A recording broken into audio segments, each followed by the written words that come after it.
Mon père a brûlé mes affaires pour me punir. J'ai regardé la fumée en silence. 6 ans plus tard, je l'ai appelé, vérifie ton courrier. C'était une photo de moi devant sa maison, celle que je viens d'acheter aux enchères. Voici ce qui arrive quand on me désobéit, déclara mon père, debout au-dessus d'un feu qu'il venait d'allumer avec tout ce que je possédais, tout en tenant un tuyau d'arrosage pour protéger sa pelouse. Mes vêtements, mes carnets de croquis, la courte pointe faite main de ma grand-mère, 3 hivers de ses coutures, disparus en 4 minutes. J'avais 17 ans. J'ai regardé la fumée monter et n'ai rien dit. 6 ans plus tard, je l'ai appelé. Il a décroché à la première sonnerie. J'ai dit 2 mots. Ce qu'il a trouvé dans sa boîte aux lettres ce soir-là a tout changé, mais pas de la manière dont il s'y attendait. Je m'appelle Bérénice. J'ai 23 ans. Laissez-moi vous ramener à Dayton, Ohio. L'automne où j'ai eu 17 ans. La semaine où mon père a trouvé ma candidature pour l'université. La maison au 4892, impasse des Tilleuls, était un plein-pied de 3 chambres sur un terrain d'un quart d'acre dans une banlieue où tous les 2 boîtes aux lettres arboraient un autocollant de drapeau américain et où chaque allée contenait au moins un pick-up. Mon père, Gérald Thornton, avait lui-même refait la toiture, coulé la terrasse en béton et boulonné une plaque de numéro de maison en laiton à côté de la porte d'entrée qu'il polissait chaque printemps comme s'il s'agissait d'une médaille gagnée au combat. Pour lui, cette maison n'était pas un abri. C'était une preuve. La preuve qu'il avait accompli quelque chose. La preuve qu'il était quelqu'un. La preuve qu'il était aux commandes. Et à l'intérieur, il l'était. Le dîner était à 6 heures précises. Je cuisinais. Je faisais la vaisselle. Mon frère aîné, Gaëtan, s'asseyait à table, mangeait et me laissait son assiette sans un mot, car c'était ainsi que fonctionnaient les choses dans notre maison. Gérald s'asseyait en bout de table, la télécommande à la main. La télévision ne jouait que ce qu'il choisissait. Et si le repas était en retard ou si le poulet était sec, le silence à cette table se transformait en quelque chose de lourd, quelque chose qui pesait sur vos épaules jusqu'à ce que vous ne puissiez plus avaler. Gérald gardait tous les documents importants enfermés dans un classeur en acier dans le garage, mon acte de naissance, ma carte de sécurité sociale, mes dossiers de vaccination. Je n'avais jamais tenu ma propre pièce d'identité. Lorsque j'ai un jour demandé mon numéro de sécurité sociale, j'en avais besoin pour postuler à un emploi à temps partiel au café de la route 48. Il a recopié 9 chiffres sur un pense-bête, m'a regardé les mémoriser, puis a repris la note. Dans le salon se trouvait son fauteuil inclinable de type Lazy Boy, en cuir couleur sang de bœuf, craquelé aux accoudoirs.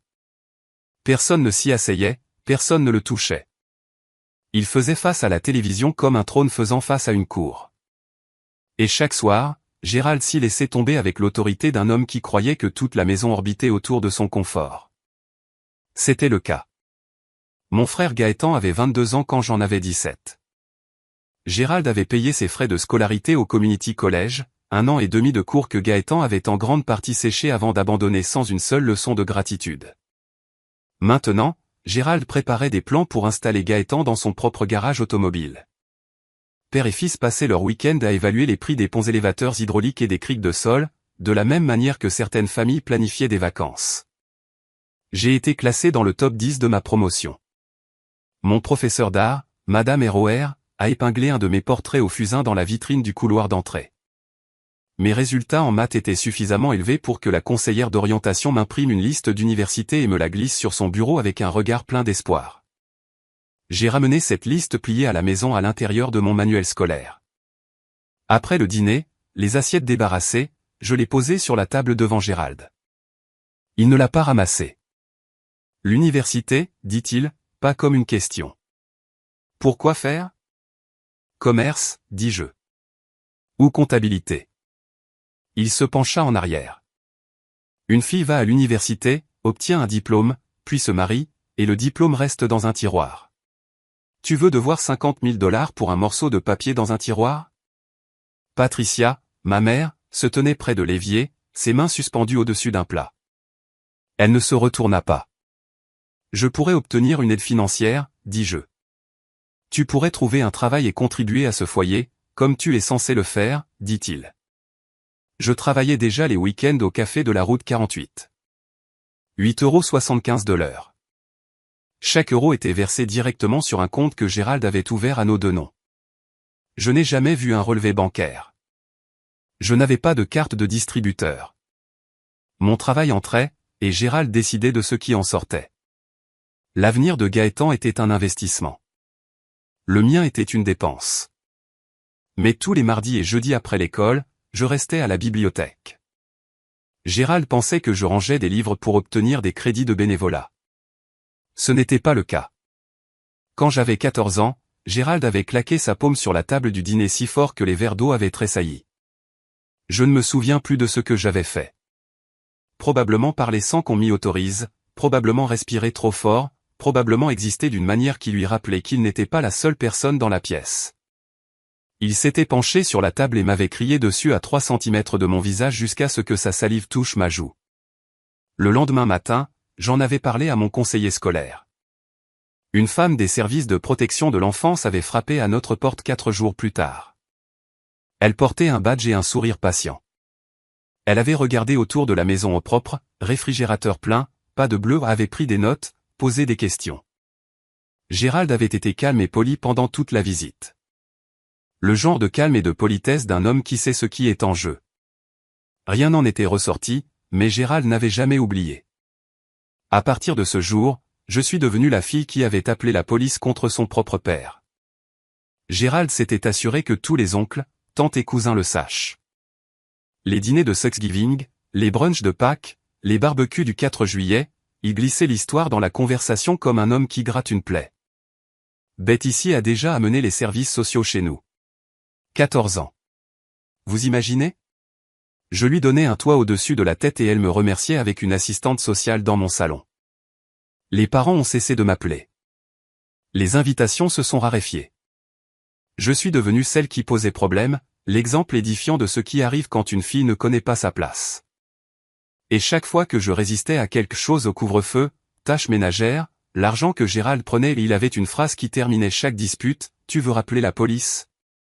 Vas-y, vois qui te croira cette fois. » Un soir, juste tous les deux dans la cuisine, ma mère avait murmuré: « Ne le provoque pas, Beth. » Ses mains tremblaient autour d'une tasse de café.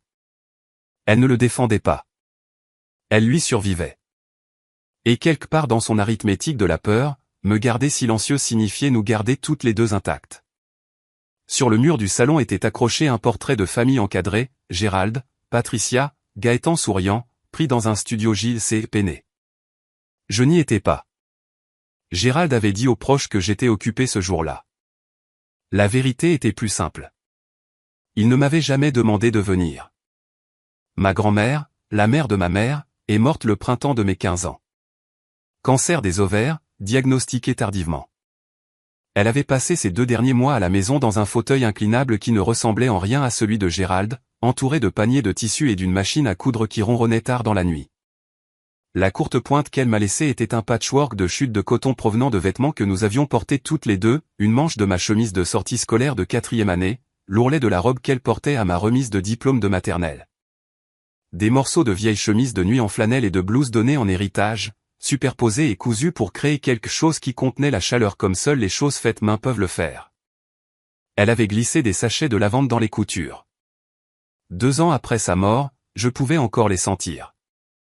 Chaque nuit, je tirais cette courte pointe jusqu'à mon menton et me sentais pendant 10 secondes comme si j'appartenais à quelqu'un qui était heureux que j'existe. Ma grand-mère était la seule adulte à m'avoir dit clairement: « Tu es douée en maths, Bérénice. Tu dois aller à l'école. Promets-le-moi. » Et j'avais promis. Alors, ces mardis et jeudis après-midi à la bibliothèque scolaire, je ne faisais pas de bénévolat. J'étais assise devant un ordinateur public en train de consulter la page d'inscription du Saint-Clair Community College et de remplir une candidature champ par champ, en sauvegardant ma progression, en effaçant l'historique du navigateur avant de me déconnecter. J'utilisais l'adresse de l'école pour la correspondance. J'ai listé Madame ROR comme référence. J'ai écrit mon essai personnel sur la courte pointe, sur quelqu'un qui construit quelque chose de beau à partir de chutes, sur la patience comme forme d'amour. Je n'en ai parlé à personne. Ce que j'ignorais, c'est que Gérald avait mis en place des notifications parentales sur le système réseau de l'école, quelque chose qu'il avait exigé après la visite des services sociaux, sous prétexte de suivre mon utilisation d'Internet. Chaque semaine, le système signalait les catégories d'activités et envoyait un résumé par courriel aux parents enregistrés. La semaine où j'ai accédé aux ressources de candidature universitaire 4 fois, Gérald a reçu une alerte. Je suis rentré un jeudi soir et j'ai su que quelque chose n'allait pas avant d'atteindre la cuisine. La télévision était éteinte. Gérald était assis dans son fauteuil inclinable, mais il n'était pas incliné.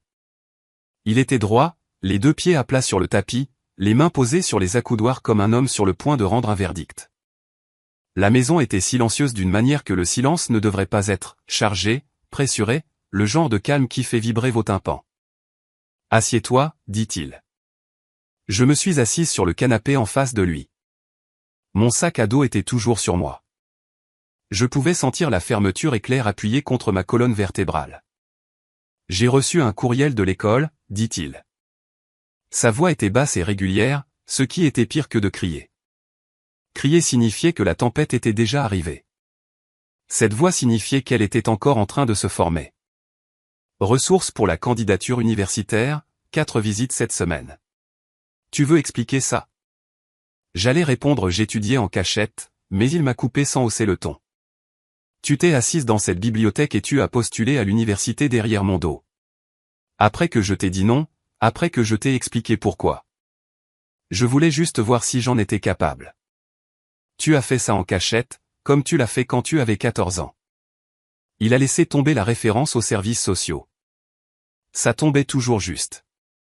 Tu appelles les autorités contre ton propre père. Tu passes derrière mon dos pour faire la seule chose que je t'ai dit que nous ne pouvions pas nous permettre. Même schéma. Menteuse. Sournoise. Patricia se tenait près de l'évier de la cuisine. Je pouvais entendre le robinet couler, bien qu'elle ait cessé de faire la vaisselle. Ses mains étaient immobiles dans l'eau. Gérald se leva. Le fauteuil inclinable bascula une fois derrière lui. Il se dirigea vers le garage. J'ai entendu le classeur s'ouvrir, le tintement des clés. Quand il est revenu, il tenait un grand sac poubelle noir et son trousseau de clés de maison. Il me regarda et dit un mot, dehors. Il est d'abord allé dans ma chambre. Je l'ai suivi à l'étage parce que je ne savais que faire d'autre, parce que mon corps n'avait pas encore assimilé que ce qui se passait était réel. Gérald ouvrit brutalement mon placard et commença à en sortir des chemises, des jeans, le manteau d'hiver d'occasion que j'avais acheté d'occasion avec mes propres pourboires. Il les jeta dans le sac poubelle comme un homme ramasse les feuilles en automne. Mécanique, méticuleux, sans hésitation. Mes carnets de croquis sont venus ensuite. 3 ans de portraits au fusain, de nature morte, le dessin que Madame Héroer avait exposé dans le couloir de l'école. Il les plia en 2 pour qu'ils rentrent. Puis les livres, Algèbre 2, Français AP, une copie d'occasion de Orgueil et Préjugés que j'avais trouvé à une brocante pour 50 centimes. Gaëtan se tenait dans le couloir, les bras croisés, appuyé contre le chambranle de la porte. Il regardait comme on regarde un accident de voiture, fasciné, distant. Il n'a pas dit un mot, n'a pas tendu la main, n'a pas avancé. Il a simplement observé la vie de sa sœur être poussée dans un sac poubelle. Puis il regarda son téléphone. Ma mère apparut derrière Gaëtan. Son visage était blanc. « Gérald, s'il te plaît, ferme-la » dit-elle sans se retourner, « ou la tienne sera la prochaine. » Patricia recula. Elle se plaqua contre le mur du couloir et resta là, une main couvrant ses lèvres. Gérald arracha la courte pointe de mon lit. Quelque chose d'électrique me traversa la poitrine. « Pas ça » dis-je. Ma voix se brisa pour la première et la dernière fois. « S'il te plaît, c'est de mamie. » Il tint la courte pointe en boule dans ses 2 mains et me regarda comme un homme regarde quelque chose avec lequel il s'apprête à prouver un point. « Ta grand-mère t'a gâté » dit-il. « Regarde où ça nous a menés. » Il porta tout en bas, à travers la cuisine, dehors par la porte de derrière. Je le suivis, et quand je vis le baril de métal, déjà debout au centre de la cour où le vieux fut en acier qu'il utilisait pour les broussailles au printemps positionné et attendant, j'ai compris. Il avait planifié cela. Le baril était déjà là. Gérald renversa le sac poubelle dans le baril. Mes vêtements, mes livres, mes carnets de croquis, ils tombèrent dedans comme si ce n'était rien. Il attrapa la bouteille en plastique d'essence à tartiner sur la table de la terrasse. Il l'avait aussi préparée. Il aspergea tout. L'odeur chimique traversa l'air d'octobre. Puis il sortit un long briquet de sa poche de chemise, cliqua une fois et approcha la flamme du bord d'une chemise en coton. Le feu prit vite. Je me tenais à 2 mètres et regardais 17 ans de possession se recroqueviller et noircir à l'intérieur d'un fût en acier dans le jardin de mon père. Des pages de croquis réduites en cendres. Le tissu se rétracta et se fendit. L'essence fit monter les flammes assez haut pour que je sente la chaleur sur mes avant-bras. Puis il jeta la courte pointe dedans. Le coton patchwork, les carrés soigneux de ma grand-mère, les sachets de lavande, la flanelle douce des chemises de nuit que j'avais portées à 7, 10 et 12 ans, prirent feu sur un coin et se propagèrent vers l'intérieur. Les couleurs se resserrèrent, puis disparurent. Le tout fut parti en moins de 4 minutes. Gérald tenait le tuyau d'arrosage dans son autre main. Pas pour mes affaires, mais pour sa pelouse, au cas où les étincelles dériveraient. À côté, j'ai vu Madame Ruth Delano debout sur son porche arrière. Elle avait 70 ans, des cheveux blancs, les 2 mains sur la bouche. Elle regardait à travers la clôture grillagée, et elle ne détourna pas le regard. Gérald se tourna vers moi. Il éleva la voix, pas pour moi, mais pour le voisinage. Voici ce qui arrive quand on me désobéit. J'ai fixé la fumée. Elle s'élevait en une fine ligne grise au-dessus des toits et s'évanouissait dans un ciel trop bleu pour s'en soucier. Je n'ai rien dit, non pas parce que je n'avais rien à dire, mais parce que j'avais déjà dit mon dernier mot dans cette maison. Il pensait m'enseigner une leçon. Il avait raison, mais pas celle qu'il voulait. Cette nuit-là, je me suis allongé sur un matelas nu dans une pièce qui sentait l'essence et le regret. Pas de courte pointe, pas de carnet de croquis sur le bureau, pas de manteau d'hiver dans le placard. Gérald avait fermé la porte d'entrée à 21h, comme il le faisait toujours. Le verrou qu'il avait installé lui-même avait une clé des 2 côtés, pour que personne ne sorte sans sa permission. Vers 23h, la porte de ma chambre s'ouvrit. Pas de coup, pas de lumière. Patricia se glissa et s'assit sur le bord du matelas. Elle ne parla pas tout de suite. Je pouvais entendre sa respiration. Peu profonde, prudente, comme on respire quand on essaie de ne pas exister trop bruyamment dans une maison qui punit le son. Elle me glissa une enveloppe blanche dans la main. Je l'ouvris à la lueur du lampadaire à travers les stores. À l'intérieur, mon acte de naissance, ma carte de sécurité sociale, et un mince pli de billets. 340 € en billets de 20 et 10. De l'argent qu'elle avait subtilisé des budgets d'épicerie au fil des mois, peut-être des années, le cachant dans des endroits où Gérald ne chercherait jamais parce que Gérald ne faisait jamais les courses. Va-t'en, murmura-t-elle. Ne reviens pas. Je suis désolé, bête. Elle serra ma main une fois, puis se leva et quitta ma chambre, refermant la porte sans se retourner, car si elle se retournait, elle pleurerait. Et si Gérald entendait ses pleurs, l'enveloppe disparaîtrait dans le classeur, et cette étroite fenêtre se refermerait à jamais. J'ai attendu 15 minutes.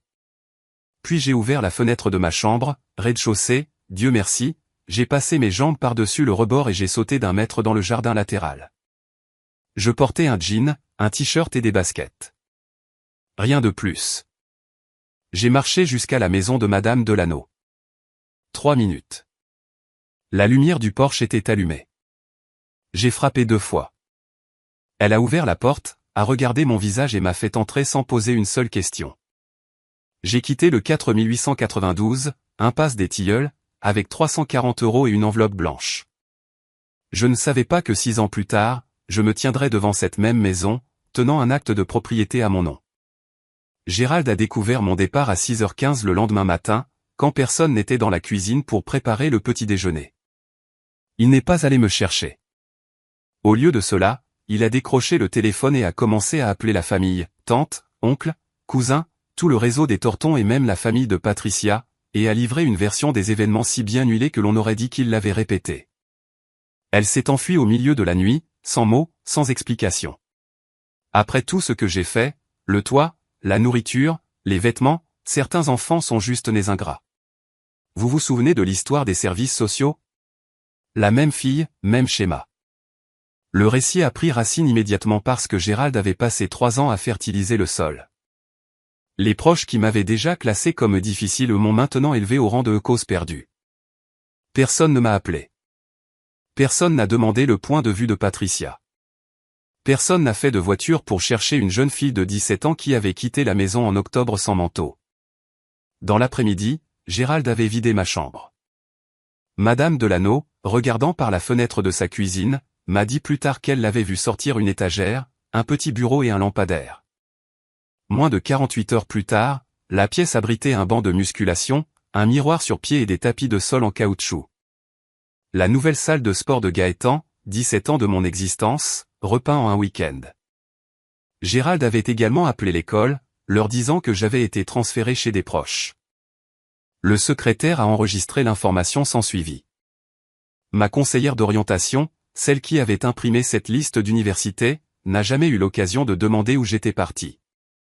Madame Delano m'a fait m'asseoir à sa table de cuisine ce premier matin, m'a poussé une assiette d'œufs brouillés et m'a dit « Mange d'abord, puis nous verrons ce qui se passe ensuite ». Elle a tiré un annuaire téléphonique d'un tiroir et a trouvé le numéro du foyer de la jeunesse du comté de Montgomery. Elle m'y a conduite elle-même dans sa buick, et elle n'a pleuré qu'après avoir quitté le trottoir. Ce foyer est devenu mon adresse, un lit superposé, des lumières fluorescentes, un couvre-feu à 22 heures, et 3 autres filles qui portaient chacune leur version de la même histoire. Le foyer sentait le produit de nettoyage industriel et le pop-corn au micro-ondes. Les matelas étaient en vinyle. Les douches coulaient tièdes pendant exactement 7 minutes avant que la minuterie ne les coupe. Je partageais une chambre avec 3 autres filles, Danielle, qui dormait dans ses chaussures, Mackenzie, qui parlait dans son sommeil de quelqu'un nommé Kyle, et une fille que tout le monde appelait Birdie, qui ne nous a jamais dit son vrai nom et est parti après 2 semaines sans dire au revoir. Un travailleur social nommé Monsieur Foss m'a aidé à ouvrir un compte bancaire à mon propre nom pour la première fois de ma vie.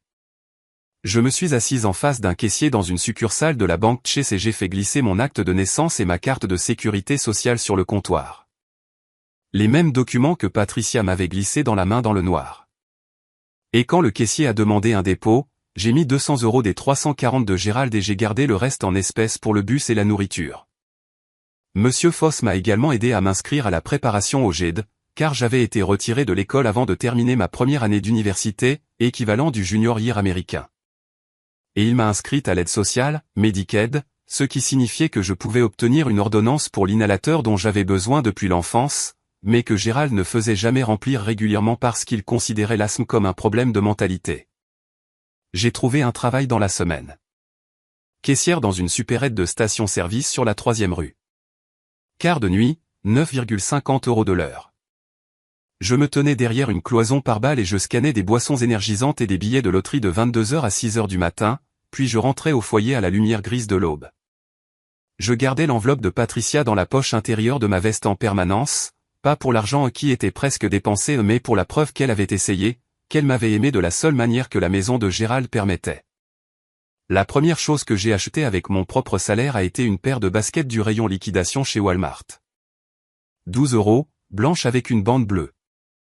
Je les ai lacées sur le parking et je me suis tenu sur l'asphalte, sentant pour la première fois depuis des mois que je me tenais sur un terrain qui m'appartenait réellement.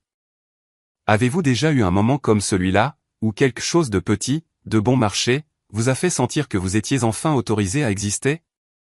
J'avais l'habitude de m'allonger sur ce lit superposé au foyer et de me demander, pourquoi vouloir une éducation compte-t-il comme désobéissance? Pourquoi l'ambition est-elle une trahison? Si vous avez grandi dans une maison où vos rêves étaient traités comme un manque de respect, vous savez exactement ce que je veux dire. Dites-le moi dans les commentaires. Je les lis tous. J'ai réussi mon GED 4 mois plus tard, avec un score dans le 92e centile en maths. Ma grand-mère aurait été fière. À 18 ans, je me suis inscrite au Sinclair Community College, la même école pour laquelle je postulais secrètement lorsque Gérald m'a découverte. L'ironie me pesait dans la poitrine comme une pierre. L'aide financière couvrait la majeure partie des frais de scolarité. Mes salaires de la supérette couvraient le reste, à peine. J'ai quitté le foyer pour un appartement partagé avec 2 autres étudiantes, une chambre que nous partagions à 3, dormant à tour de rôle parce que l'une d'entre nous avait toujours un cours du soir. J'ai choisi administration des affaires parce que ma grand-mère m'avait dit que j'étais doué en maths, et parce que je comprenais, d'une manière que je ne pouvais pas encore articuler, que l'argent était l'architecture sous tout ce que Gérald avait construit. Et tout ce qu'il avait utilisé contre moi. Si je voulais cesser d'être contrôlé, je devais comprendre la machinerie du contrôle. 300 km d'autoroute et un indicatif régional différent me séparaient de l'impasse des Tilleuls. Mais Dayton a le don de vous rattraper par les rumeurs. Un cousin à qui je n'avais pas parlé depuis 2 ans m'a envoyé un message sur Facebook, « Ton père a fait un prêt sur la maison. Quelque chose à propos du garage de Gaëtan. » Je l'ai vérifié. Registre public, bureau d'enregistrement du comté de Montgomery.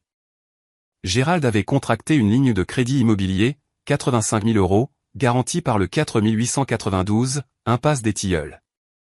Les fonds ont été déboursés le même mois où une nouvelle entité commerciale s'est enregistrée auprès de l'État, Thornton et Fils Réparation Automobile SARL. Et fils, pas et fille, pas et famille. Un après-midi, ma ligne de bus pour le campus passait par la bande commerciale de l'avenue Linan. Et là, c'était une enseigne fraîchement peinte avec un fond bleu et des lettres jaunes en bloc, Thornton et Fils Auto, montée sur un bâtiment que Gérald avait loué avec l'argent emprunté sur la seule chose de valeur qu'il possédait. 85 000 € pour le rêve de son fils. 340 €, c'était ce que ma mère avait pu rassembler pour le mien. L'année où j'ai eu 20 ans, j'ai failli abandonner. Je travaillais à 2 emplois, la supérette et un service de ménage le week-end dans un hôtel confort près de Pin 75, tout en suivant 15 crédits au Saint-Clair. Mon réveil sonnait à 5h30 tous les matins, et certaines nuits, je n'arrivais pas à dormir avant 1h du matin. Je mangeais des nouilles instantanées et des sandwichs au beurre de cacahuètes, et les restes de petits déjeuners continentaux gratuits que l'hôtel laissait le personnel emporter dans des boîtes en polystyrène. J'ai presque échoué en comptabilité 201, non pas parce que je ne comprenais pas les débits et les crédits, mais parce que je me suis endormi pendant l'examen de mi-session et je me suis réellement endormi, stylo à la main. Visage sur le bureau et je me suis réveillé avec 20 minutes restantes et un examen à moitié vierge. Et puis, il y eut le message d'un cousin, une capture d'écran de quelque chose que Gérald avait publié sur Facebook. Je ne l'avais pas comme ami, mais le réseau familial est poreux dans les petites villes de l'Ohio. La publication de Gérald disait, « Triste de dire que ma fille a choisi la rue plutôt que la famille. J'ai fait de mon mieux. Certaines personnes ne veulent pas être aidées. Priez pour elles. » En dessous, 11 commentaires, des proches exprimant leur sympathie pour Gérald. Une tante a écrit, « Tu as fait tout ce que tu pouvais, jure. Elle apprendra à ses dépens. » Personne ne m'a demandé. Personne n'a interrogé Patricia sur mon côté de l'histoire. Personne n'est allé chercher une fille de 17 ans qui était partie de la maison en octobre sans manteau. Ce soir-là, après mon service de ménage, je me suis assise dans le bus à 23h, le front contre la vitre froide, et j'ai pleuré pour la première fois depuis l'incendie. Pas fort, pas dramatique, juste des larmes coulant dans le col d'un polo d'uniforme qui sentait l'eau de Javel et la chambre d'hôtel de quelqu'un d'autre. Pendant environ 10 minutes, je me suis demandé si Gérald avait raison, si je perdais mon temps, si le monde n'était qu'une série de pièces contrôlées par des hommes comme lui, et que je ne trouverais jamais une pièce qui serait la mienne. Puis je me suis souvenu des mains de ma grand-mère, de la courte pointe, des coutures, 3 hivers de patience. Tu es douée en maths, Bérénice. Tu dois aller à l'école. J'ai essuyé mon visage avec ma manche. Je suis descendu à mon arrêt. J'ai marché jusqu'à la maison. Et le lendemain matin, j'ai repassé l'examen et je l'ai réussi. J'ai terminé mon diplôme d'associé, le semestre où j'ai eu 21 ans. Pas avec mention, pas avec fanfare, juste un diplôme dans un dossier cartonné et la connaissance tranquille que personne ne m'avait donné un seul crédit. Le diplôme m'a mené à un emploi dans une compagnie de titres appelée Howell & Dean, sur la 5e ruée. Poste de débutant, 15 € de l'heure. Mon travail consistait à organiser les documents de clôture, vérifier les registres de propriété et traiter les recherches de titres, la paperasse peu glamour derrière chaque transaction immobilière dans la grande région de Dayton. Des piles d'actes, de mainlevés de privilèges, d'attributions d'hypothèques et de dossiers de saisie immobilière passaient entre mes mains tous les jours. J'ai appris à les lire comme un mécanicien lit les codes moteurs, rapidement, précisément, à la recherche de ce qui n'allait pas. Le bureau était petit, 4 bureaux, une photocopieuse qui se coinçait 2 fois par semaine, des lumières fluorescentes qui bourdonnaient à une fréquence que seul moi semblais entendre. Mais c'était à moi, mon bureau, mon nom sur la boîte aux lettres, mes chèques de paie déposés sur un compte que personne d'autre ne pouvait toucher. Linda Marsh était une courtière qui travaillait dans le bureau d'à côté. Elle avait 45 ans, les cheveux argentés épinglés en un chignon bas, et elle portait des lunettes de lecture sur une chaîne qu'elle balançait comme un lasso quand elle réfléchissait. Elle a commencé à me remarquer parce que j'étais toujours la dernière dans le bâtiment. Un soir, elle s'est penchée dans l'embrasure de la porte et a dit, « Tu es encore là. » « J'aime lire les dossiers, répondis-je, ce qui était vrai. Elle me regarda par-dessus ses lunettes. Tu es plus intelligente que la moitié des agents que j'ai embauchés. Pourquoi n'es-tu pas brevetée? Je travaille dessus, dis-je, ce qui n'était pas vrai à ce moment-là, mais est devenu vrai dès qu'elle l'a dit. Linda a commencé à me coacher autour d'un café, d'un déjeuner, au-dessus de piles d'analyses de comparables. Elle m'a appris à lire un quartier, à calculer les capitaux propres, à repérer une propriété en difficulté avant qu'elle n'atteigne les marches du palais de justice. Dans l'immobilier, m'a-t-elle dit un jour, le papier est le pouvoir. Celui qui détient l'acte détient la vérité. J'ai écrit cela sur un pense-bête et je l'ai mis sur mon bureau. Il y est resté pendant 2 ans. J'ai réussi l'examen de licence immobilière de l'Ohio du premier coup, 3 semaines après mon 22e anniversaire. Linda m'a embauché comme agente junior dans son agence l'après-midi même. Je gagnais des commissions maintenant. Pas beaucoup au début, mais assez pour que je déménage dans un studio où je n'avais plus à dormir en décalage. Et assez pour que je commence à mettre de l'argent sur un compte d'épargne que je vérifiais tous les dimanches matins avec un sentiment proche de l'incrédulité. Pendant ce temps, 600 km de travail acharné me séparaient du 4892, impasse des Tilleuls. Mais les registres publics ne se soucient pas de la distance. Grâce à ma compagnie de titres, j'avais accès aux mêmes bases de données de comté que j'utilisais tous les jours chez Howell & Dean. Je ne cherchais pas Gérald. Je n'en avais pas besoin. Quand on travaille dans l'immobilier dans le comté de Montgomery, les informations sur chaque propriété, chaque privilège, chaque défaut de paiement, chaque transfert afflue sur votre bureau comme l'eau. Vous n'avez pas à chercher. Ça vous trouve. Et ce que ça me disait, c'était ceci, Thornton et fils Otto perdaient de l'argent. Gaëtan avait embauché trop de monde, dépensé trop pour une rénovation que personne n'avait demandé, et retirait des fonds du compte de l'entreprise pour des dépenses personnelles, un leasing pour une Dodge chargée, des week-ends à Point B avec sa petite amie. Le garage était ouvert depuis moins de 2 ans et fonctionnait déjà à perte. Gérald, au lieu de confronter son enfant d'or, a doublé la mise. Il a contracté un refinancement à retrait de fonds sur la maison, regroupant l'hypothèque originale et la ligne de crédit immobilier en un seul nouveau prêt qui a porté sa dette totale sur le 4892, impasse des Tilleuls au-delà de ce que la maison valait. Sur le papier, il était sous l'eau. Dans son esprit, il sauvait l'héritage familial. Un soir, en rentrant d'une visite, j'ai dépassé la bande commerciale de l'avenue Linan. L'enseigne de Thornton et fils Otto brillait toujours, mais 2 de ses ampoules LED étaient grillées. Le T et le O étaient noirs. L'enseigne affichait désormais HR non et Son AUO. C'était le genre de détail qu'un romancier inventerait, mais c'était réel, et je l'ai vu, et j'ai continué mon chemin. L'appel téléphonique est arrivé un dimanche matin, 6 mois avant que tout ne change. Je ne reconnaissais pas le numéro. J'ai failli ne pas répondre. J'étais en train de revoir les comparables pour un rendez-vous de listing. Mais quelque chose m'a fait glisser. Bête. Je n'avais pas entendu la voix de ma mère depuis 4 ans. Elle était plus mince que je ne m'en souvenais, tendue comme un fil portant trop de courant. Maman, je t'appelle du téléphone de Ruth. Madame Delano. Bien sûr, Patricia n'avait pas de téléphone que Gérald ne pouvait pas vérifier. Ruth m'a donné ton numéro il y a longtemps. Je ne savais juste pas si tu décrocherais. J'ai décroché. Silence. Puis. Ton père est soumis à beaucoup de stress, bête. Le garage ne va pas bien. Il boit plus. Gaëtan ne vient plus beaucoup. Elle ne me demandait pas d'argent. Elle ne me demandait pas de revenir. Elle parlait, c'est tout. Comme quelqu'un qui a retenu sa respiration dans une pièce hermétique et que quelqu'un ouvre enfin une fenêtre. Est-ce que tu vas bien, maman? Une pause. Je suis pareil. Ce qui voulait dire, non. Maman, tu peux partir. Tu sais, il y a des ressources. Je peux t'aider à en trouver. Je vais bien, bête. Je voulais juste entendre ta voix. Nous avons parlé encore 8 minutes. Elle m'a demandé ce que je faisais.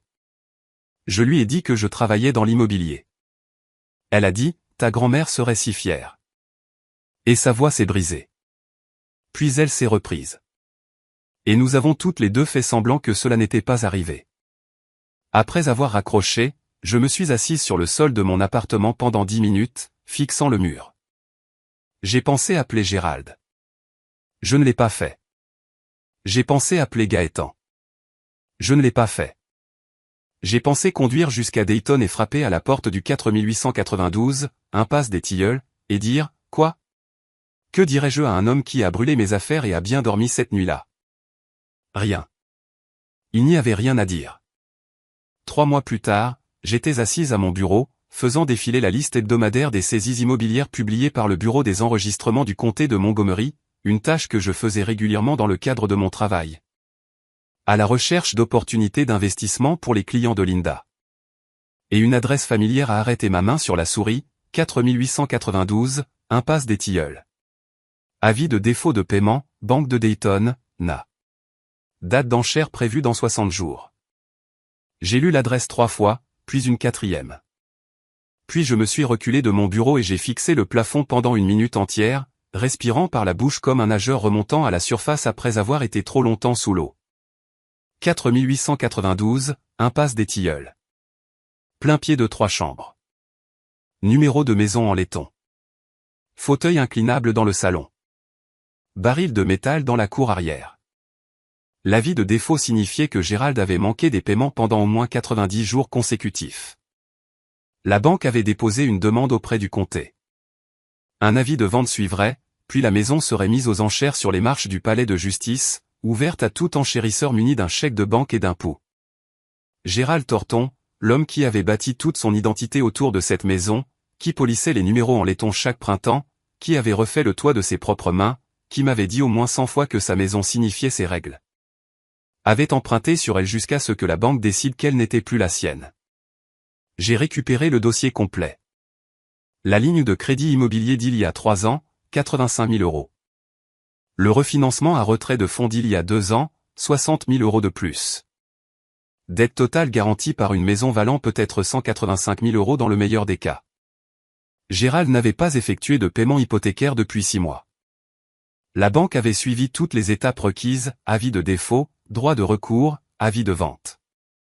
Et Gérald n'avait rien fait. Pas de paiement, pas de négociation, pas de vente à prix réduit. Soit il ne comprenait pas la paperasse, soit il était trop fier pour demander de l'aide, soit les deux.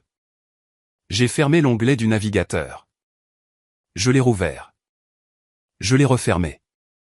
Je suis allé à la salle de pause, me suis versé une tasse de café et me suis tenu près de la fenêtre. Je me suis souvenu de l'incendie, de la courte pointe, de l'essence, du tuyau d'arrosage qu'il tenait pour protéger sa pelouse. Ma maison, mes règles. Pas plus, dis-je à voix haute, pour personne. Puis je suis retourné à mon bureau et j'ai ouvert le calendrier des ventes aux enchères. J'en ai parlé à Linda avant qui que ce soit d'autre. Nous étions assises dans son bureau, une pièce d'angle avec une fenêtre donnant sur le parking d'un centre commercial, ce qui semble déprimant, mais Linda l'avait rempli de fougères en pot et de photos encadrées de ses clôtures et cela ressemblait plus à une serre qu'à un lieu de travail. J'ai besoin de tes conseils, dis-je. Pas en tant que courtière, mais en tant que personne en qui j'ai confiance. Elle posa ses lunettes de lecture. Vas-y. Il y a une propriété mise aux enchères dans le comté de Montgomery. Un plein pied de 3 chambres, un quart d'acre. Elle a besoin d'un nouveau toit et de quelques travaux de plomberie, mais la structure est solide. Le prix de marché dans ce quartier est d'environ 185 000 €. L'estimation aux enchères est probablement de 120 000 à 140 000 €. Linda pencha la tête. C'est une bonne marge. Quel est le piège? C'est la maison de mon père. Elle me regarda longuement. La fougère se balança dans l'air venant de l'évent au-dessus de nous. Puis elle posa la question que j'attendais. Est-ce une décision commerciale ou personnelle? Les deux, répondis-je. Alors, laisse-moi te demander ceci, si c'était n'importe quelle maison appartenant à n'importe quel étranger à ce niveau de prix dans ce code postal, l'achèterais-tu? J'avais déjà fait les calculs. Achat aux enchères environ 130 000 €. Frais de clôture et de titre peut-être 4 000 €. Réparations estimées au toit, chauffe-eau, un peu de plomberie à mettre à jour 15 000 à 20 000 €. Coût total autour de 155 000 €. Valeur marchande après réparation, 185 000 à 190 000 €. Plus de 30 000 € de capital dès le départ. Oui, dis-je. J'achèterai. Alors tu as déjà ta réponse. Elle fit une pause. Mais Bérénice, assure-toi que tu achètes une maison, et non une bataille. J'achète une maison, dis-je. Si, par coïncidence, c'est aussi la maison où mon père a brûlé tout ce que je possédais, c'est son problème, pas le mien. Linda me regarda par-dessus ses lunettes, puis hocha lentement la tête, de la même manière qu'elle le faisait quand une affaire avait du sens pour elle. Je t'aiderai avec la préapprobation, dit-elle. Je ne suis pas allé chercher ça, mais je ne vais pas non plus détourner le regard. J'ai passé les 3 semaines suivantes à me préparer comme Linda me l'avait appris, de la même manière que je me préparerais pour n'importe quel bien d'investissement, avec les mêmes tableurs et la même diligence raisonnable. Car si cela devait fonctionner, cela devait être propre. J'ai fait moi-même la recherche de titres. L'acte était au nom de Gérald seul. Patricia n'était pas sur le titre. Une décision que Gérald avait prise lorsqu'ils avaient acheté la maison 24 ans auparavant, affirmant que cela simplifiait les choses. Ce que cela simplifiait réellement, c'était le contrôle. Si la maison n'était qu'à son nom, Patricia n'avait rien à dire sur ce qui lui arrivait. Elle ne pouvait pas la vendre, la refinancer, ou l'empêcher d'emprunter sur elle. Elle était une invitée dans sa propre maison, et l'avait toujours été. J'ai vérifié les privilèges, l'hypothèque originale, la ligne de crédit immobilier, le refinancement à retrait de fonds, tous garantis par la propriété, tous en défaut. J'ai confirmé la date de la vente aux enchères, le lieu et le palais de justice du comté de Montgomery et l'exigence de dépôt, un chèque de banque pour 10% de l'offre d'ouverture, due au moment de la vente. J'ai obtenu une préapprobation pour un prêt immobilier d'investissement auprès d'une caisse de crédit locale avec laquelle Linda travaillait depuis des années, combiné à mes économies de 4 ans de commission, de quart à la station-service, de salaire d'employé d'hôtel. Chaque euro gagné depuis le jour où j'ai escaladé la fenêtre de ma chambre. J'avais assez pour le dépôt et un peu plus. La nuit avant la vente aux enchères, je n'arrivais pas à dormir. Je me suis assise sur le sol de mon appartement avec une tasse de thé et la seule photographie que je possédais encore de mon ancienne vie, un Polaroid de ma grand-mère me tenant à l'âge de 5 ans, pris lors d'un pique-nique d'église. Je riais. Elle me regardait comme si j'étais la seule chose de bien dans le cadre. J'ai remis la photo dans mon portefeuille et mis mon réveil à 6 heures. Demain, je me tiendrai sur les marches du palais de justice du comté de Montgomery et j'enchérirai sur la maison où mon père m'avait dit que je n'étais rien. Le chèque de banque dans mon sac était de 14 000 euros, 10% de l'offre d'ouverture. Il représentait 6 ans de labeur, 6 ans de silence, et 6 ans à devenir quelqu'un que Gérald Thornton n'aurait jamais imaginé que je puisse être. Le palais de justice du comté de Montgomery sentait la cire à parquet et le vieux papier. La vente aux enchères avait lieu dans une salle au 2e étage. Linoléum, chaises pliantes, un podium à l'avant, et une vingtaine de personnes assises par petits groupes, la plupart étant des investisseurs ou des avocats. J'étais la seule femme de moins de 30 ans. Le commissaire-priseur a traité les propriétés dans l'ordre, un duplex sur l'avenue Wayne, un terrain vague près de Riverside, un immeuble d'appartements sur Salem avec un litige de privilège fiscal. Chacune traitée en jargon légal puis résolue en 60 secondes d'enthousiasme et d'offres monocordes. Puis lot 7, 4892, impasse des Tilleuls, résidence unifamiliale, 3 chambres, une salle de bain et demi, terrain d'un quart d'acre, vente pour défaut de paiement, offre d'ouverture fixée par le créancier à 119 000 euros. Ma poitrine se serra. J'ai gardé ma palette à plat contre ma cuisse. 2 autres enchérisseurs se sont manifestés immédiatement, un homme en polo qui ressemblait à quelqu'un qui achetait des maisons comme d'autres achètent des tickets à gratter, et une femme avec un presse-papier représentant un groupe d'investissement régional. 119 000. 122 500. L'homme au polo abandonna à 128 000. La femme au presse-papier monta à 130 000. J'ai levé ma palette. 131 000. La femme au presse-papier me regarda, puis sa feuille de calcul, puis secoua la tête. Le commissaire-priseur attendit. Silence dans la salle, comme un souffle retenu. Vendu. 131 000 euros. Enchérisseur numéro 7.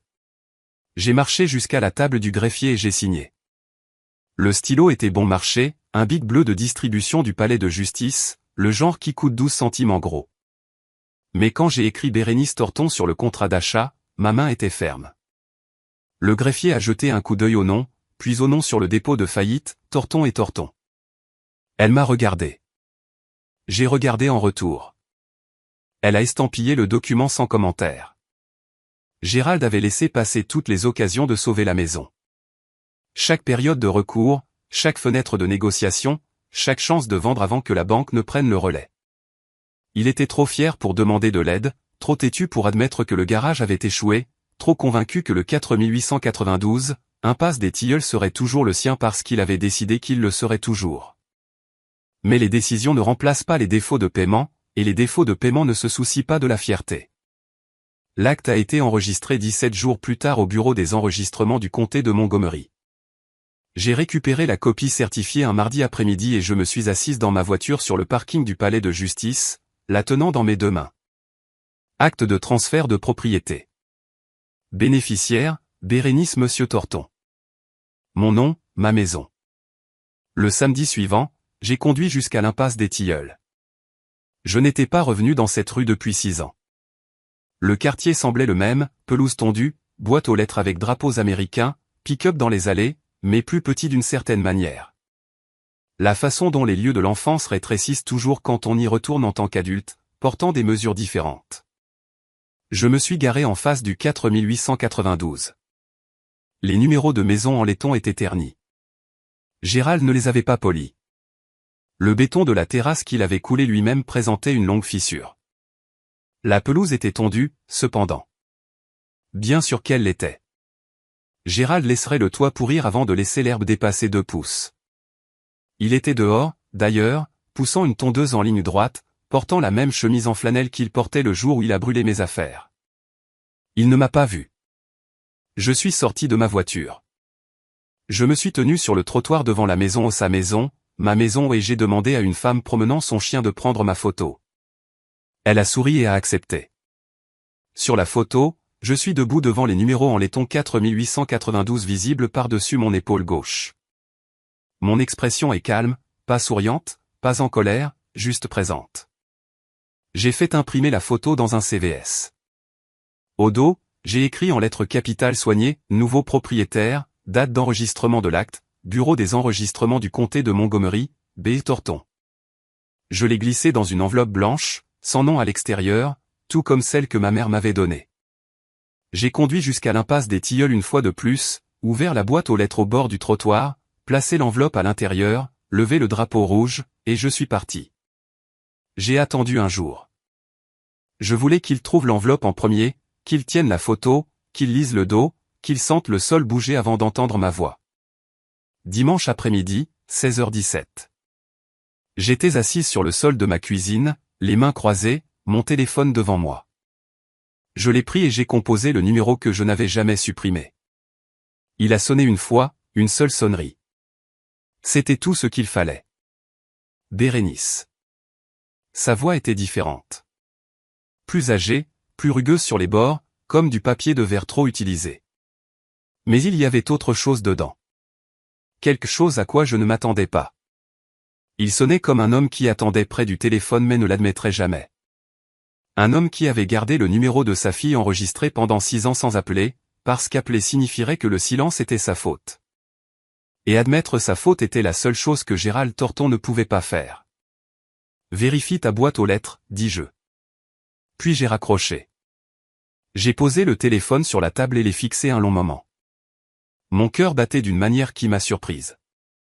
Pas de colère, pas de triomphe, mais le sentiment étrange et vertigineux d'achever un circuit qui était resté ouvert pendant 6 ans. Il avait décroché à la première sonnerie. Il aurait pu laisser aller à la messagerie vocale. Il aurait pu attendre 3 sonneries, 4, 5, assez longtemps pour faire semblant de ne pas être impatient. Assez longtemps pour réassembler le Gérald qui n'avait besoin de personne. Mais il ne l'avait pas fait. Il avait décroché comme un homme tendant la main vers quelque chose qu'il craignait de voir disparaître. Je ne savais pas ce qu'il ferait ensuite. Je ne savais pas s'il se mettrait en colère ou pleurerait, ou s'il conduirait jusqu'à mon bureau, ou s'il s'assoirait sur le porche en silence. Mais je savais une chose avec une certitude absolue. Pour la première fois de sa vie, Gérald Torton allait ouvrir un courrier et découvrir que sa fille possédait le toit au-dessus de sa tête. Je n'étais pas là quand il l'a ouvert. Ce que je sais, je l'ai appris plus tard de Madame Delano, qui était assise sur son porche avec un verre de thé glacé et une ligne de vue directe sur la boîte aux lettres de Gérald, parce que Ruth Delano avait 74 ans et avait gagné le droit d'observer son quartier sans s'excuser. Elle m'a dit que Gérald avait marché jusqu'au trottoir environ 20 minutes après mon appel. Il tenait toujours son téléphone à clapet. Il a ouvert la boîte aux lettres, a sorti l'enveloppe blanche et l'a retournée dans ses mains. Pas de nom, pas d'adresse de retour. Il l'a déchirée debout dans l'allée. Il a regardé la photo. Ruth a dit qu'il s'était figé, le genre d'immobilité qui n'arrive que lorsque le corps traite quelque chose que l'esprit n'a pas encore assimilé. Il a fixé le recto, puis il l'a retourné et a lu le verso. Ruth a dit que sa main était tombée le long de son corps. L'enveloppe a flotté jusqu'au trottoir. Il s'est assis sur les marches du Porsche avant le même Porsche où il avait l'habitude de s'asseoir avec une Budweiser et de surveiller son domaine. Et il n'a pas bougé pendant 40 minutes. Il n'a pas appelé Patricia. Il n'a pas crié. Il n'est pas entré. Il est resté assis là, tenant la photo dans une main et son téléphone dans l'autre, fixant la pelouse qu'il avait tondue ce matin-là, la pelouse qui appartenait maintenant à sa fille de 23 ans. Ruth m'a dit qu'il m'avait rappelé 3 fois. Je n'ai pas répondu. Il est resté assis là comme un homme qui vient d'apprendre que sa propre maison ne connaissait plus son nom. Ruth m'a dit plus tard au téléphone, d'une voix calme et posée, je n'ai rien dit. Ça va, chérie, demanda-t-elle. J'y ai réfléchi. Vraiment réfléchi. Oui, dis-je. Je crois que oui. Pendant 6 ans, Gérald avait contrôlé qui avait le droit de parler et qui devait rester silencieux. Maintenant, le silence était le sien, et j'étais celle qui avait choisi de ne pas le combler. 2 jours plus tard, Gérald est entré dans les bureaux de Martian Associés Immobiliers à 10h15 un mardi matin. J'étais à mon bureau, 2e tasse de café, en train de revoir un contrat de mise en vente pour une propriété sur l'avenue Huffman. Linda était dans son bureau, porte ouverte. 2 autres agents, Marc et Denise, étaient à leur bureau. Un couple de clients était assis dans la zone d'attente, feuilletant un classeur de recherche de maison. La porte s'est ouverte et Gérald est entré comme s'il entrait dans un tribunal. Chemise en flanelle, jean de travail avec une tache de graisse sur le genou gauche, casquette qui lisait Thornton et Fils Auto, le logo d'une entreprise qui avait fermé 3 mois plus tôt.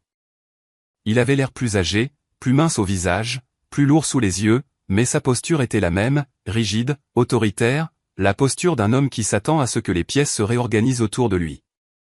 Il a balayé le bureau du regard et m'a trouvé. Bérénice. J'ai levé les yeux de mon bureau. Ma plaque signalétique lui faisait face, Bérénice Thornton, agent de breveté. Gérald, dis-je. Papa. Plus maintenant. Il a traversé la pièce en 4 enjambées. Tu crois que c'est drôle? Tu crois pouvoir prendre ma maison? J'ai posé mon stylo. Elle a cessé d'être ta maison quand tu as cessé de payer l'hypothèque il y a 6 mois. La banque a saisi. La vente aux enchères était publique. N'importe qui avec un financement pouvait enchérir. J'avais un financement. J'ai enchéri. J'ai gagné.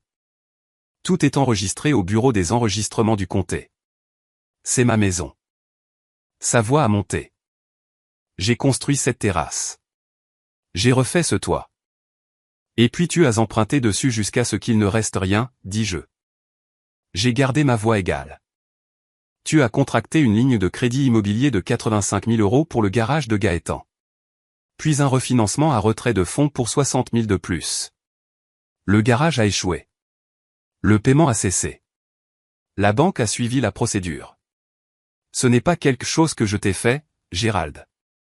C'est quelque chose qui est arrivé à cause des choix que tu as faits. Il se tenait là, respirant bruyamment, les poings serrés sur les côtés.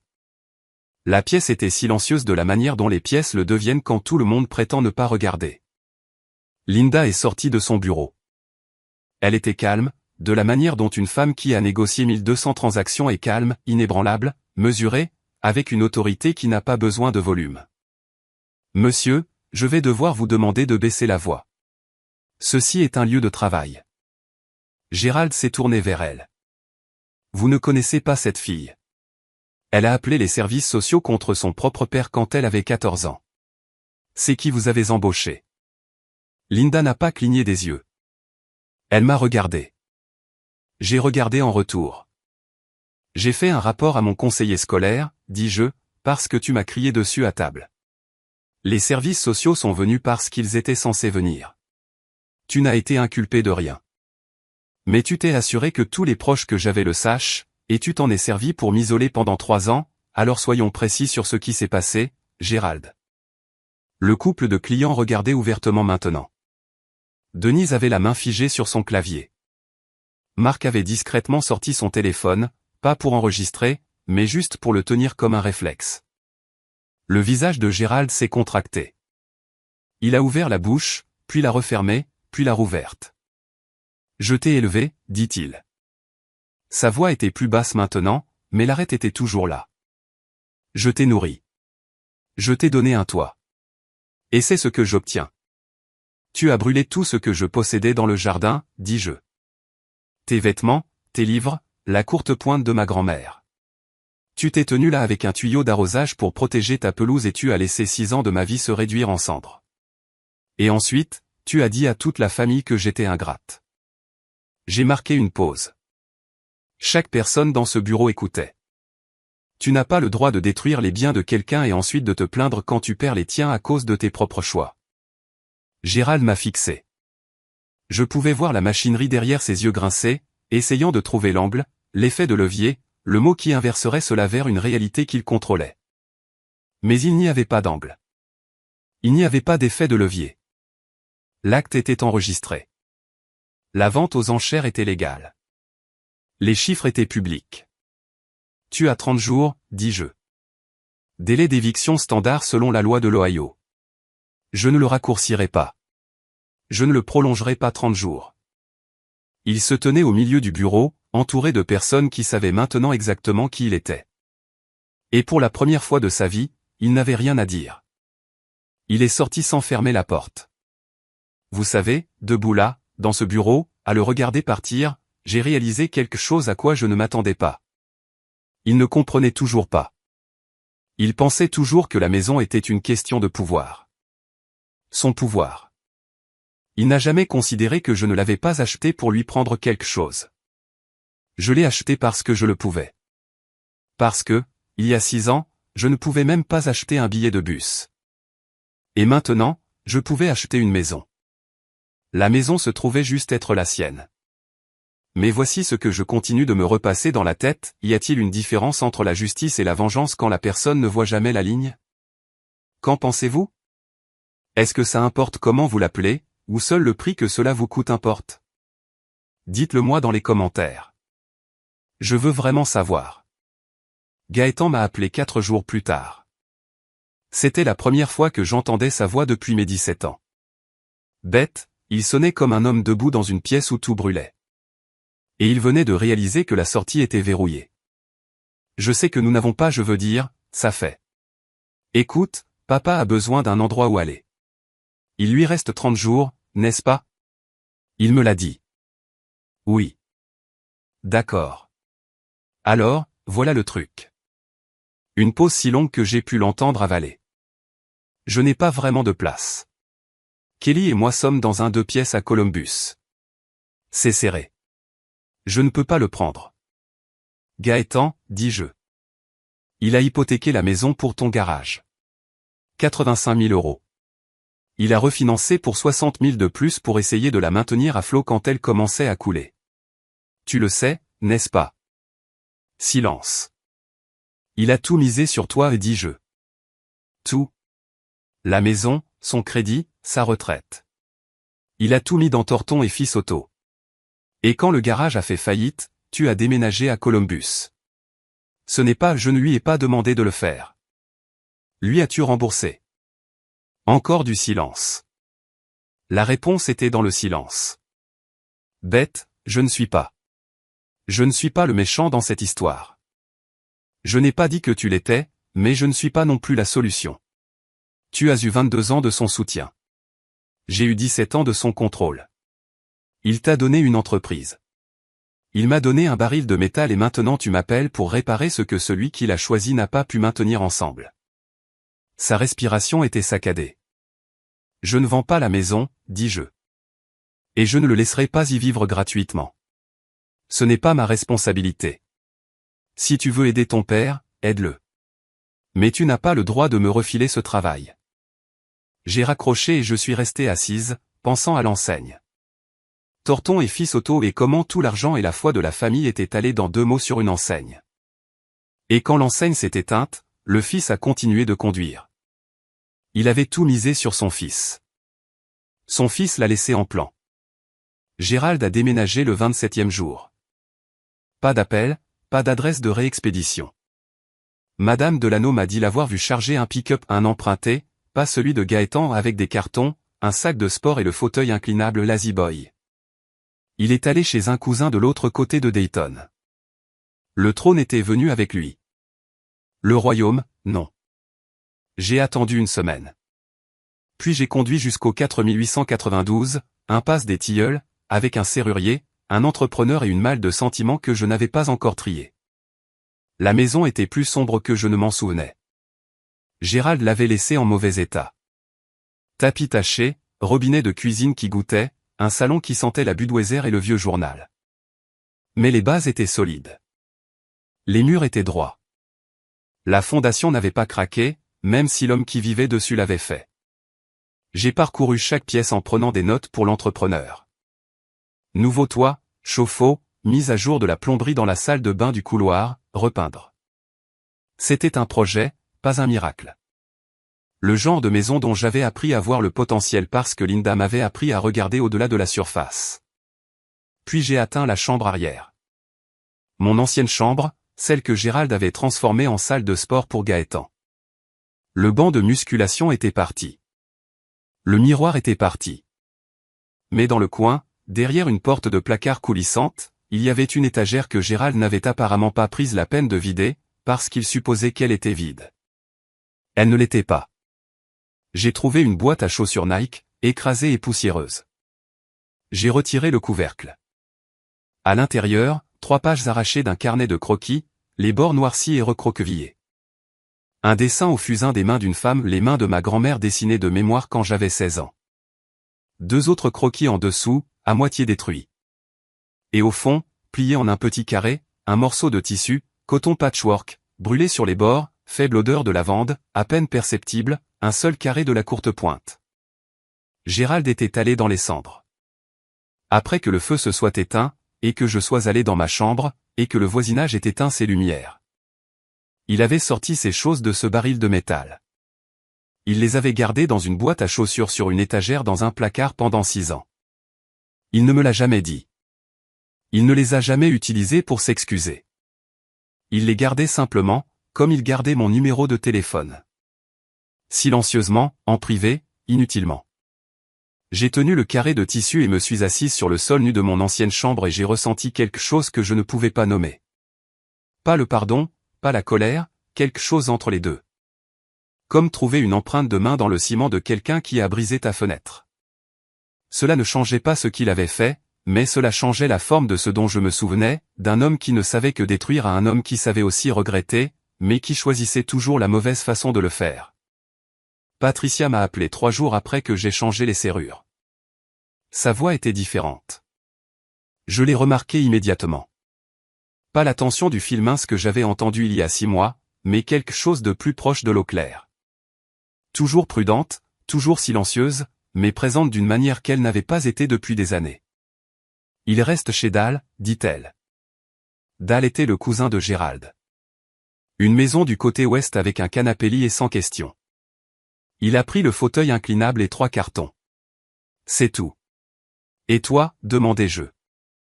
Je suis toujours à la maison. Une pause. Ta maison. Aucun de nous n'a parlé pendant quelques secondes. Bête, veux-tu que je parte? Je me suis appuyé contre le comptoir de ma cuisine et j'ai fermé les yeux. Je l'ai vu dans le noir il y a 6 ans, me glissant une enveloppe dans la main. 340 €, un acte de naissance, une carte de sécurité sociale, toute la fortune d'une femme qui avait passé 24 ans sous un toit qu'elle ne possédait pas, mariée à un homme qui traitait le silence comme un consentement et l'obéissance comme de l'amour. Veux-tu rester, demandai-je. Elle s'est mise à pleurer. Pas les pleurs étouffés avec une main sur la bouche qu'elle avait appris dans la maison de Gérald. De vrais pleurs. Le genre qui prend de la place. Le genre que l'on fait quand on réalise qu'on vient de vous donner une porte. Oui, dit-elle. S'il te plaît. Alors reste. 200 € par mois. Assez pour couvrir les services publics et te donner de la dignité. Je ne te fais pas de charité, maman. Je te donne un bail. 200 €, répéta TL. Je fais réparer le toit le mois prochain. Le plombier vient jeudi. Et maman. J'ai marqué une pause. Son nom n'est sur rien maintenant. Pas l'acte, pas la boîte aux lettres, pas les règles. Elle pleura à nouveau. Mais cette fois, c'était le genre de pleurs qu'on a quand un poids se soulève et que le corps ne sait pas encore être si léger. J'aurais dû faire plus, bête. Je le sais.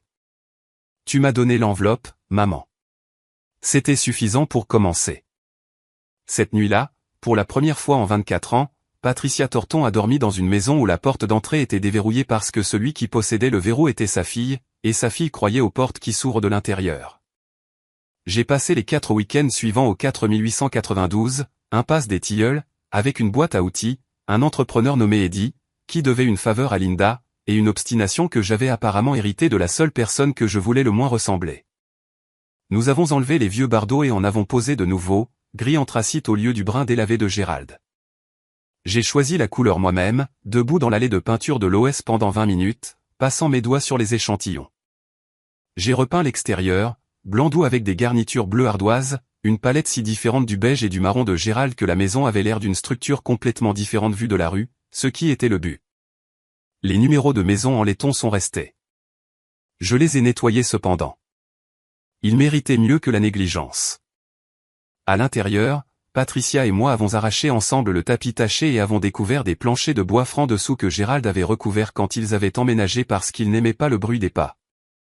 Nous les avons poncés et scellés, et la maison s'est remplie de l'odeur du polyuréthane et des nouveaux commencements, qui ne sont pas la même odeur, mais arrivent dans la même saison. J'ai transformé la chambre arrière, la salle de sport, le placard, la pièce qui était autrefois la mienne, en chambre à coucher. Nouvelle peinture, nouveaux rideaux, et sur le mur, dans un simple cadre en chêne derrière une vitre, j'ai accroché le carré de tissu de courte pointe que j'avais trouvé dans la boîte à chaussures, bord brûlé et lavande fanée, préservé. Madame Delano est venue un dimanche avec une jardinière de soucis et 2 sacs de terreau. Nous nous sommes agenouillés dans le jardin ensemble, au même endroit où le baril de métal se tenait, et nous avons planté des fleurs. Orange doré, le genre qui revient chaque année sans qu'on le demande. Il brûlait des choses dans cette cour, dis-je. Ruth a pressé la terre autour d'un semis et a souri. Et toi, tu as planté? Gérald a appelé en octobre. 5 mois après la vente aux enchères, 1 mois après que les soucis aient fleuri. J'étais assise sur le porche avant, mon porche avant, buvant du café et regardant le quartier s'installer dans le genre de calme de début de soirée qui fait que les banlieues de l'Ohio ressemblent à des tableaux. Les arbres de l'impasse des Tilleuls changeaient de couleur. Madame Delano m'a fait signe de son jardin. Patricia était à l'intérieur en train de regarder la télévision. Ce qu'elle voulait, aussi fort qu'elle le voulait. Mon téléphone a vibré. Numéro de Gérald. Je l'ai regardé pendant 3 sonneries. Puis j'ai répondu, Bérénice. Sa voix était du gravier au loin. Gérald. Une pause si longue que j'ai pu entendre un chien aboyer 2 rues plus loin. Tu as toujours été têtu, dit-il. J'ai toujours été déterminé, répondis-je. Tu appelais ça de l'entêtement parce que ça ne te servait pas. Encore une pause. Je pouvais entendre sa respiration, la respiration lourde et laborieuse d'un homme de 56 ans dont la fierté lui avait coûté cher et dont les poumons n'étaient plus ce qu'ils étaient. Comment va ta mère? Demanda-t-il. C'était la première fois qu'il demandait des nouvelles de Patricia lors d'une conversation avec moi. Pas ma femme, non. Ta mère? Elle va bien, dis-je. Elle est à Ridgewood. Elle est en sécurité. Il n'a pas répondu à cela. Je ne sais pas s'il pouvait. Gérald, dis-je. Je ne vais pas prétendre que ce que tu as fait était acceptable. L'incendie, l'isolement, la façon dont tu m'as effacé de la famille. Je ne vais pas prétendre que tout ça n'est pas arrivé. J'ai marqué une pause. Mais je ne vais pas non plus te punir éternellement. Je ne vais pas te faciliter la tâche. Mais je ne fermerai pas la porte. Alors, qu'est-ce que c'est? Demanda-t-il. C'est une conversation, dis-je. C'est tout ce que c'est pour l'instant. Il resta silencieux un long moment. D'accord, dit-il et il raccrocha. J'ai posé le téléphone sur le garde-corps du Porsche et j'ai repris mon café. Le ciel était ambré et s'assombrissait.